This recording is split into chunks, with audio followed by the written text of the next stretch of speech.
Hello everyone and welcome to another installment of Beyond the Mask.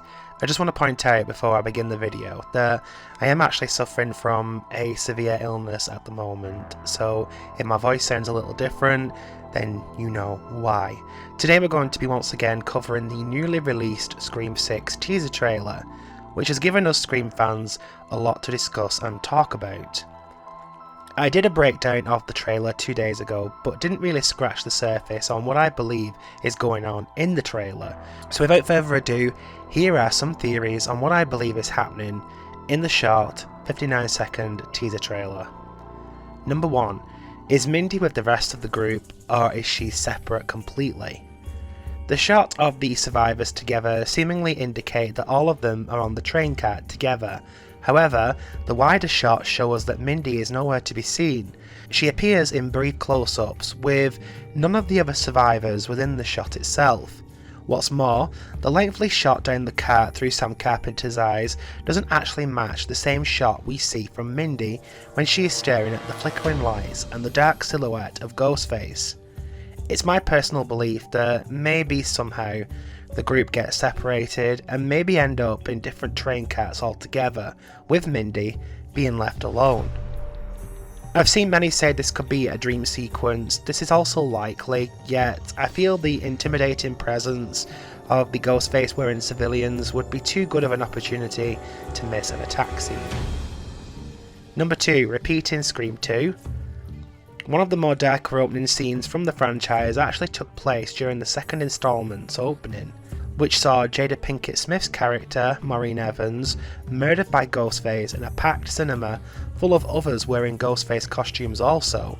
It's a different setting, but the new events seemingly mirror the same notion that anyone can be attacked out in the open. The concept is terrifying, as it proves that no one is safe, not even in public. Number 3. A group of Ghostfaces. This comes across like more of a stretch, but I believe the trailer may have been hinting that there could be a group of Ghostfaces this time round. From the brief shots in the trailer, we see more than one Ghostface peering at the survivors from different locations. Whilst these shots may be built to throw us off, it could also be hinting that there is more than one Ghostface, and any kind of movement from the survivors could result in their deaths. The group of Ghostfaces is a conception that's been thrown around for some time. It was also an idea that was originally conceived by original screenwriter Kevin Williamson during his pitch for Scream 3. With the release photo of the old worn Ghostface mask, could this be revising the old unused plot? If so, it's highly likely the presence of so many Ghostface could be linked to the group of them. Or it could be that we're seeing a celebration of the Stab franchise, which brings me to my 4th point. There's minor costumes referencing Michael Myers, Jason Voorhees, and even Ready or Not. However, the increased presence of Ghostface could potentially hint that the events of 2022 may have made it onto the big screen after all. Either that, or these Ghostfaces are perfectly strategically placed in order to hunt the survivors in the open. Number 5. A prank setup. Another theory I have is that this occurs before the current attacks take place. The idea that Ghostface is willing to attack in daylight may be somewhat reckless, with my theory that the events of 2022 have in fact been turned into a Stab movie. Maybe the survivors have experienced some unwanted fame attention. They are noticed on the train by the Stab fans, which ultimately leads to a harsh prank in order to scare them.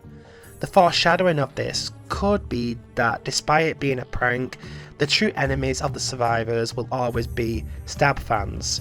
Stab fans created this craze around the movie way back in 1998, and it's only continued to grow.